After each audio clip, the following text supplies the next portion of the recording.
Hello once again, audience. If you understand that reference, I'm sorry. Anyway, it's your boy. We're back again with another Death Battle reaction. I'm still wearing the bonnet because I don't know where my hat is. I legitimately have no idea where it could even be, but that's neither here nor there. Today's episode that we're reacting to is Kratos versus Asura. I heard a lot about this battle when it came out, in particular about the outcome. I don't know who wins, but I do know that people were very upset about it. It looks like we're taking Norse Kratos, who, I don't care what you say, should be weaker than Greek Kratos, just due to the sheer fact that he collects new powers like their Infinity Stones over the course of the Greek saga, and then in Ragnarok they confirm that he can no longer use those newly acquired abilities. So the amount of power that he has at the end of God of War 3 is quite literally greater than the amount of power that he has at the beginning of God of War 4. Because he lost those powers. Are we on the same page? I hope so. Now, I only played Ashura's Wrath one time. Way back to, like, around the time that it first came out. I don't really remember much about what that game is about. But I do remember fighting, like, a giant Buddha. Or something like that was in, like, outer space. I don't think Kratos has any feats similar to that. So I will say, you know, preemptively here, Ashura should win this fight. But this is Death Battle we're talking about. Who knows what's going to happen? And as always, we're going to skip right to the action. Right to the good stuff. I also heard that they got Liam O'Brien to come back. Pretty sick. All right, the combatants are set, and we've run the data through all possibilities. It's time for a dead battle!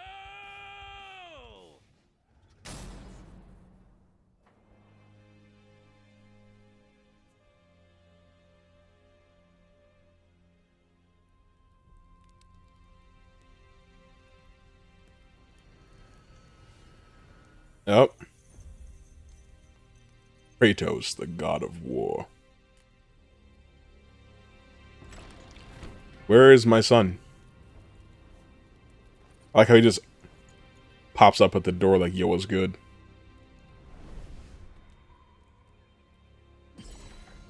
Or not.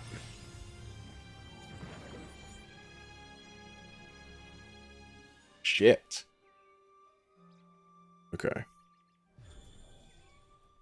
We are back in Greece.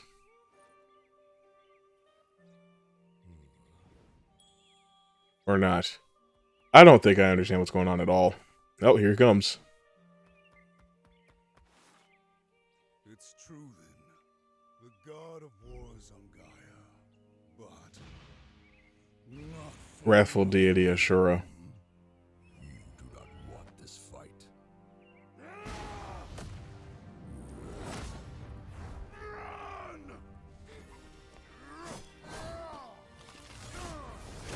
I remember they used to say like fight at the beginning, and they don't seem to do that anymore.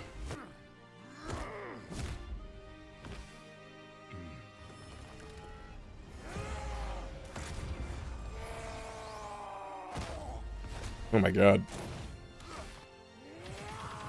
It's always funny having like no context whatsoever for what one of the characters is doing. That's a callback to God of War 4.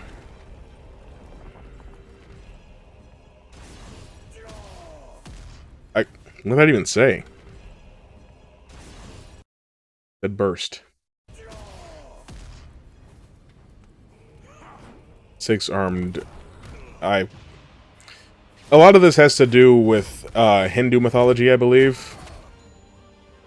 There's a lot of that in Japanese media, particularly in like Naruto. Consume you. I have been down that road before. Shut up! Very well.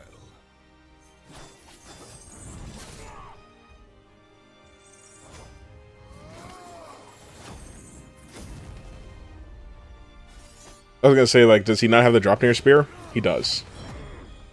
So, I don't know how much of a difference that really makes. It doesn't seem to be his most powerful weapon. I would still think that that's the blades.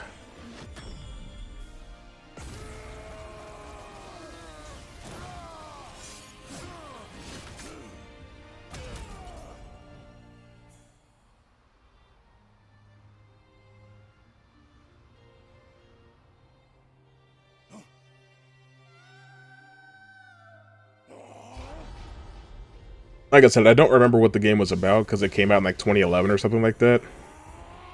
Oh my god. Is this the Spark of the World? Is that what it's called?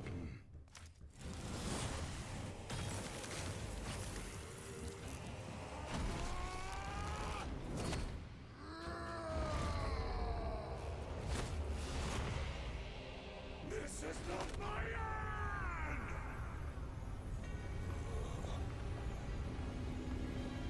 Asura the Destructor. Okay.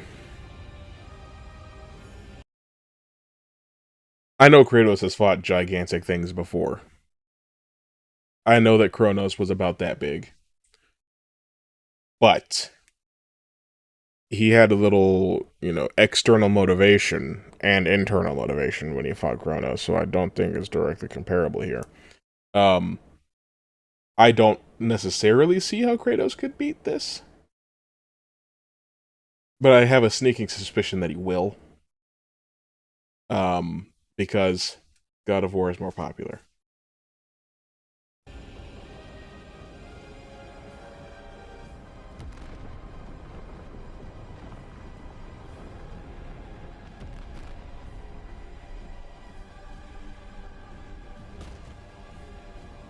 Is he just gonna... He's just gonna tank it like... Yeah. Like Frieza did with the Spirit Bomb, I guess.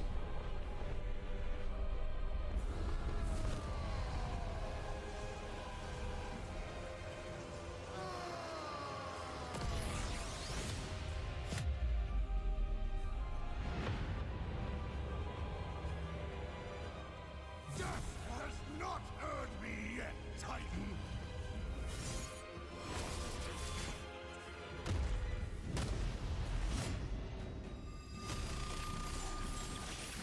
But you deserve a worthy end!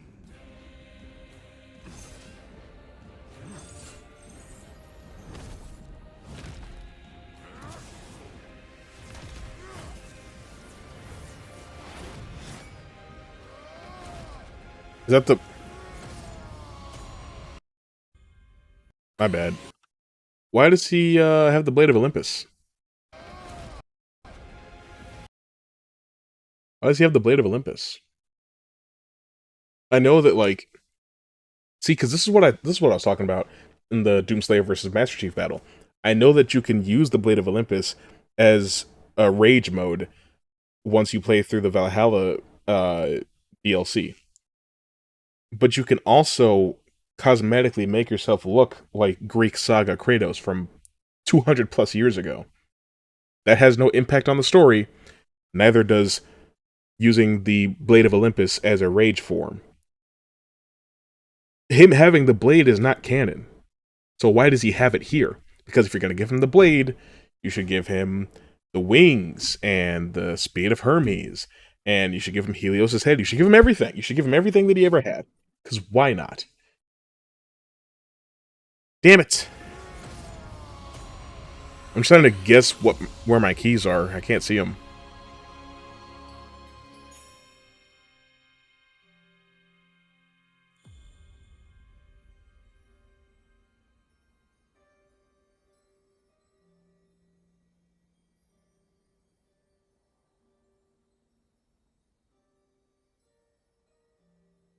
You are a monster no longer.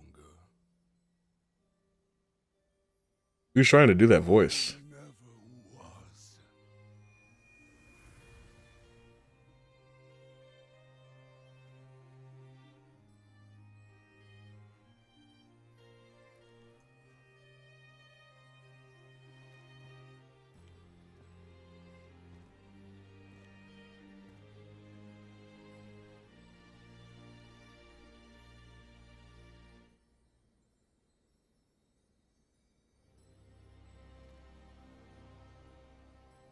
Oh, look at that walking animation. Look at that walking animation. It's like he's moonwalking forward. Well, I guess Asura's wrath really is gone. But are we sure this is how it'd go? Even though Asura can blow up stars? Asura has Asura can blow up stars. That's interesting to know. I always hate when, like, they make the battle seem so one-sided, too. Like, Kratos doesn't have any injuries on him. Like, it's like nothing that Asura did even hurt him. The whole time. But whatever. had some amazing displays of apocalyptic. I'm also willing to bet that when they start talking about the feats and breaking down their stats or whatever, I promise you that they are going to mention when you flip Tyr's temple in the 4th game, and they're going to say that is a demonstration of Kratos flipping all 9 realms. I promise you they're going to say that, and we're going to talk about it when we get there. But the full scope of their speed, experience, versatility, and power sheds a surprising light. At first glance, speed seems like a shoo-in for Asura. Kratos is quick, but he never dodged a universe-crossing laser. That doesn't mean he couldn't. Remember, as usual, we look at these characters at their peak, free from gameplay restrictions. Yeah, we're looking at everything in canon, and Kratos fought and killed Helios. That is the most cop-out answer I've ever heard in my life. We are very clearly taking Kratos from the most recent games, where he is much older and much slower. If you want to use the character at his peak, you should have taken this exact version of Kratos and put him in the battle. But then he probably wouldn't have won, right? Because you're going to want to say some crazy timey-wimey shit about how he's technically stronger now than he was then, even though you're saying that he was faster then than he is now. The sun god. From the moment he's introduced, Helios is emphasized. Kratos directly defeated Atlas in combat, who had just recently captured Helios, further supporting the notion that Kratos outspeeds Helios. I don't care. To be immensely powerful. Without Helios, darkness would shroud everything. What does this have to do with speed? Fast enough to illuminate the entire underworld while Kratos sailed through it, taking a few hours at most. So, kinda hard to quantify, but that's consistent with the shockwaves the primordial.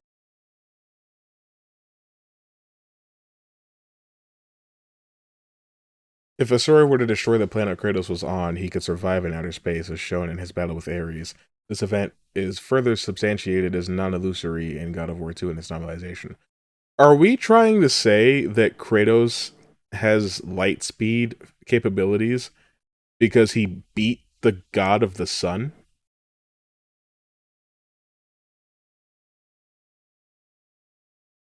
I want to hear that again. I want to hear that again just so that I know I'm not crazy. Helios, the sun god. From the moment he's introduced, Helios is emphasized to be immensely powerful. Without Helios, darkness would shroud everything. His light was fast enough to illuminate the entire underworld while Kratos sailed through it, taking a few hours at most. So, kinda hard to quantify. But what does that have to do with Kratos moving fast? What does...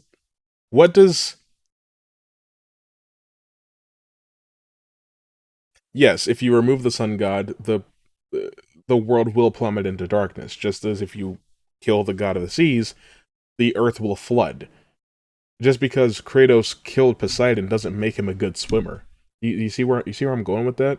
Just because he killed Hephaestus doesn't mean that he's an expert blacksmith, and just because he killed Helios does not mean that he moves faster than the speed of light, because that's how fast sunlight travels. That doesn't mean anything. It was never once stated or even alluded to that Helios moves at light speed, unless I'm insane. But that's consistent with the shockwaves the primordials caused that spawned the universe. Arguments could be made for which is faster, the primordial shockwaves or Chakravartin's intergalactic lasers. Since it's so close, it's safest to assume their speeds are generally even. But What are we talking about? If you don't know how to use it, let's cover experience. Asura lived across centuries, obviously a lot longer than Kratos. And while Kratos eventually learned to control his rage, Asura pretty much always had that control. So Asura easily takes experience. But Sure. when it comes to I'm okay versatility, with that. he couldn't match all the weapons and abilities Kratos had. Sure, Asura's quite skilled and a monster at martial arts, but his fighting style mostly relies on one thing. A whole lot of punching. Kratos' weapons, magic, runes, relics, and even his rage gave him far more options in combat. Kratos' time-slowing powers would enable a safer approach, gaining a significant edge. Chakravartin's own time manipulation affected Asura, indicating vulnerability. Kratos doesn't have time-slowing powers, though. Unless he has a relic equipped in the gameplay that has that ability. But just regular Kratos can't do that. See, this is what pisses me off, is that they just said that they go strictly based on what's canon. They don't talk about gameplay mechanics and gameplay limitations, except for when it helps them say something stupid, like that Kratos can just slow down time. Can he? Because if he could, why didn't he do that when Thor was beating his ass in Ragnarok? Why didn't he do that when Baldur was beating his ass in God of War 4? Why didn't he do that while Zeus was beating his ass in God of War 3? Why didn't he do that while Ares was beating his ass in God of War 1? I can't fucking... Shit irritates the shit out of me. Slowing down time, healing injuries, Yeah, and realm most shift. importantly, multiple weapons that could drain a variety of energies, like mantra. Yeah, when Asura loses In God of War Ascension, Hades and his warriors empower themselves with souls represented as green orbs. The Blade of Olympus drained Kratos of his green orbs in God of War 2, supporting the notion that it can absorb mantra, a similar form of spiritual energy.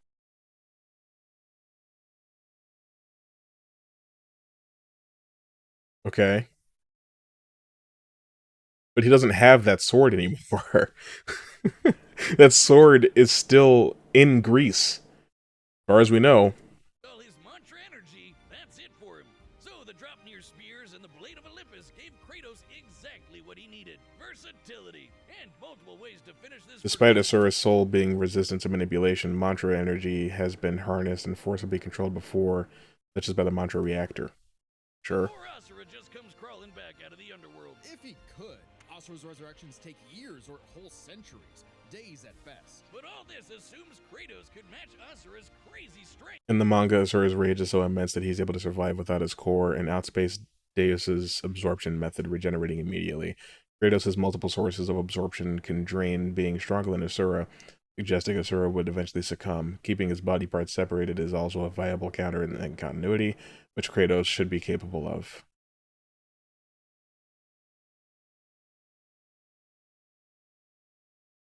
All roads lead to power, which should go to Asura, right? Look at what he can do! If this came down to who made the bigger kaboom, he'd kick Kratos' ass in 2 seconds. But a closer examination Let's of hear his it. feats reveals the truth. At his peak, Asura overpowered Chakravartin, annihilating that cosmic golden god. By measuring the dimensions of Chakravartin's body and scaling it up to match the size of this galaxy-eclipsing statue, we can determine its volume. Add in the density of gold, for good measure assuming the form is solid throughout, and its mass far exceeds not just our galaxy, but our entire observable universe. Destroying that big golden god would need energy on par with obliterating our universe 91,000 times. Extremely impressive and So let's hear how Kratos is stronger than that, shall we? unfathomable. However, the same idea However. applies to Ragnarok shaking the roots of Yggdrasil. Ragnarok is obviously a bit of a different beast than Kratos, but what really matters is what Freyr did. Right, Freyr, a god comparable to Kratos, held back Ragnarok's power for a significant time. That's a bold statement. Kratos should be capable of the same level of power, or even more. Using an official map and knowing the world tree's branches encompass all of existence, we can measure its size and volume. And we know this map is accurate because it shows these two realms conjoined, which we see in-game. Even if we assume the Tree of the Realms is only 1%. Throughout the game, Kratos directly interacts with the tree and collects dew from its branches. In Norse myth, Yggdrasil is generally considered an ash tree. However, God of War Cookbook of the Nine Realms describes it as a yew tree, which is slightly less dense than ash. I don't give a fuck. Solid, a significant low ball that Kratos should easily scale above. Shaking such an incomprehensibly large structure would require enough force to destroy our universe's mass energy 9 million times over. That's almost 100 times greater than Chakravartin's destruction. And this isn't some one-off outlier. I mean, a realm-shattering super... Mind you, Freyr did not defeat Ragnarok. They're not saying that Kratos is capable of putting out this kind of power. Simply, they're trying to say that he's stronger than Asura because, in theory, he should be able to. Not because he did, but because somebody else did. He should be able to hold off that kind of destructive power for a little while.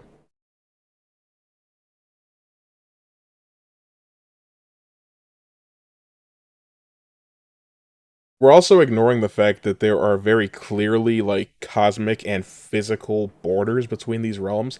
Yes, Niflheim and Svartalfheim... No. Niflheim and Muspelheim have a connection at the Spark of the World.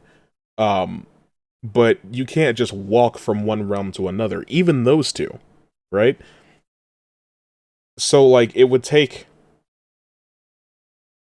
somebody blowing Gjallarhorn and opening the gateways between all the realms at once for anything like that to even be relevant, because the destruction was pretty much localized entirely to Asgard.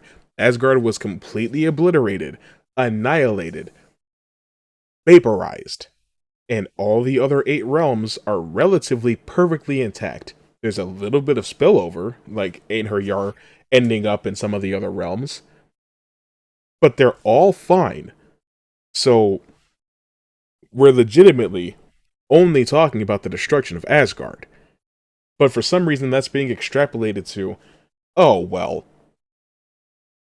theoretically speaking, this is this amount of destructive energy going throughout the entire 9 realms, but that didn't happen.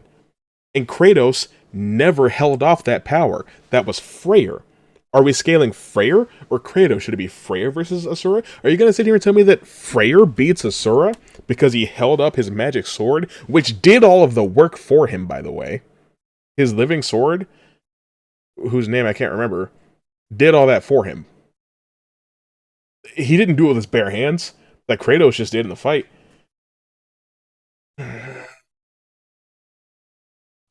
doesn't sound too different from the other Titans and Olympians Kratos defeated. That's the thing, isn't it? It's easy to think that we never see Kratos do anything that matches Asura, but we do. Helios' speed matches Chakravartin, and Kratos outsped him. Atlas is strong enough to lift all of reality, and Kratos... I want to ask you a question. If Helios is that fast, why is he not the messenger god? Shouldn't the fastest god be the messenger god? That would be Hermes. Theoretically, nobody would be faster than Hermes with the exception of Kratos. I don't think Hermes is light speed. And I don't think that even with taking his speed, taking his abilities, that Kratos becomes light speed. Maybe I don't know what the hell I'm talking about. Kratos overpowered him. Kronos defeated the creator of the universe in a one-on-one fight, same as Asura, and Kratos killed Kronos. Add in the clear numerical comparison of Chakravartin, Ragnarok, and Yggdrasil, and Kratos takes the edge in power. But hey, Capcom, if you give us Asura's Wrath too, we'll try this again. That'd be pretty awesome. Asura's The Sun Rises. That really sucked. That rationale, that explanation is really stupid. You know what it sounds like to me? Confirmation bias. To me, it sounds like they wanted Kratos to win from the beginning, and they went searching desperately for anything that they could say to make Kratos stand out as more powerful than Asura.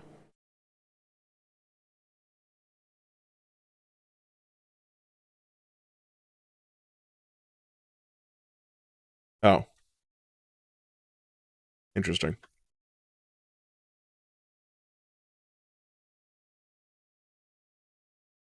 Apparently I came here before and just liked some comments.